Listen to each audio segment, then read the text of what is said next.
Les voitures autonomes, les réseaux d'énergie intelligents, les missions spatiales.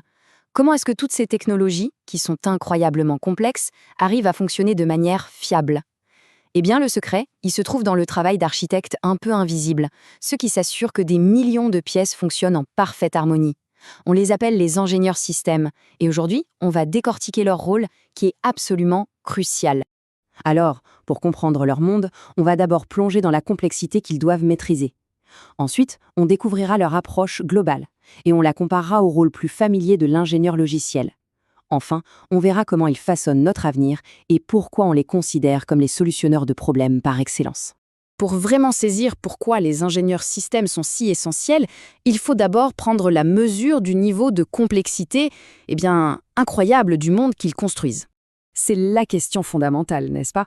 Comment s'assurer que des millions de pièces, conçues par des centaines d'équipes différentes, vont fonctionner ensemble sans le moindre accroc à chaque instant?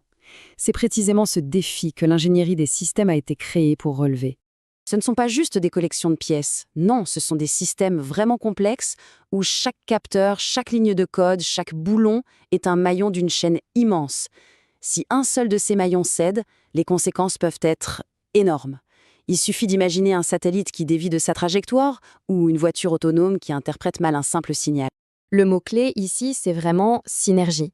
C'est cette idée que le tout est bien plus que la somme de ses parties. Un tas de pièces de voiture sur le sol, ce n'est pas une voiture.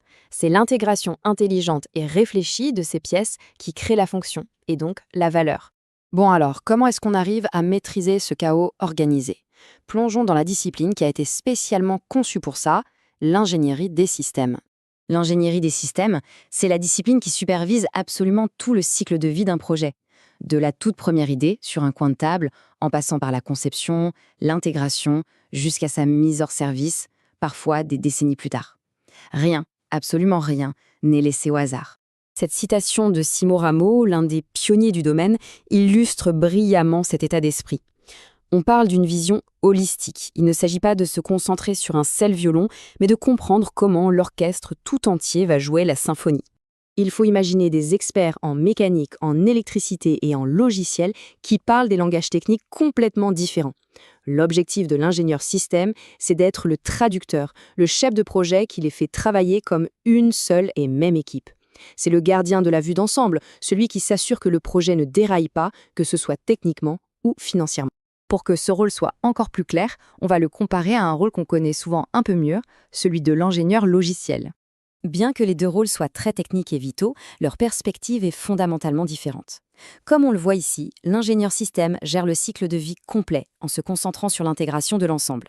L'ingénieur logiciel, lui, il conçoit le produit, il est focus sur le code, les fonctionnalités. Pour le dire simplement, l'un regarde la forêt, l'autre est un expert de chaque arbre. Au quotidien, ça donne quoi? Eh bien, l'ingénieur système, c'est un peu le garant de l'infrastructure globale. Il s'assure que les serveurs, les réseaux, les bases de données, que tout ça fonctionne ensemble comme une horloge. Pendant ce temps, l'ingénieur logiciel, lui, il se concentre sur une tâche plus ciblée, créer l'application qui va tourner sur cette infrastructure. Et cette différence, elle se reflète dans leurs compétences. L'ingénieur systems a besoin d'une vision large, d'une connaissance générale de plein de domaines pour pouvoir connecter les points entre eux. C'est la largeur du paysage.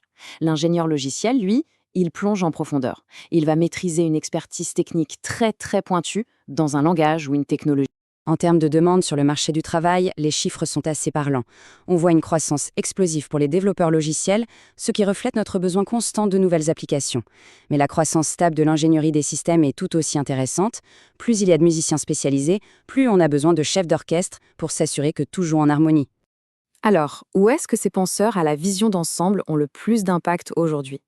La réponse se trouve au cœur du nexus de la fabrication de nouvelles générations. Prenons un exemple bien concret. Indra, une entreprise britannique. Ils ne font pas que fabriquer des chargeurs de véhicules électriques. Non, ils créent un écosystème où la voiture, la maison et le réseau électrique communiquent entre eux de façon intelligente. Faire interagir ces trois mondes, c'est un défi d'ingénierie des systèmes par excellence.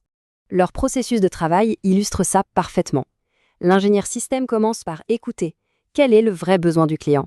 Ensuite, il dessine le grand plan, l'architecture qui va relier l'électronique, le logiciel et l'Internet des objets. Et enfin, il devient le garant de la promesse de départ en vérifiant que le produit final est bien la solution qu'on l'attendait. Et ce modèle, eh bien, on le retrouve dans toutes les industries de pointe, de l'aérospatiale à la santé, en passant par les télécoms, la règle est simple. Là où il y a une grande complexité, il y a un besoin fondamental d'ingénierie des systèmes. Finalement, pourquoi ce rôle est-il si fondamental? C'est parce qu'au-delà de la technique, les ingénieurs systèmes sont avant tout les solutionneurs de problèmes ultimes. Leur vraie valeur ajoutée, ce n'est pas seulement de résoudre des problèmes techniques, c'est de gérer l'ensemble du processus. Ce sont eux qui s'assurent qu'on pose la bonne question avant même de commencer à chercher la réponse. Ils transforment une idée abstraite en une réalité qui fonctionne. Voilà ce qu'il faut vraiment retenir sur ce rôle vital. Ce sont les dompteurs de complexité, les chefs d'orchestre de l'innovation et le lien indispensable qui permet aux technologies de demain de voir le jour. Cette question nous laisse entrevoir l'avenir, parce que pour relever les plus grands défis de demain, que ce soit le climat ou l'exploration spatiale, il ne suffira pas d'avoir des innovations brillantes. Il faudra, avant tout, un plan magistral pour les assembler. Et ce plan, c'est précisément le travail de l'ingénieur système.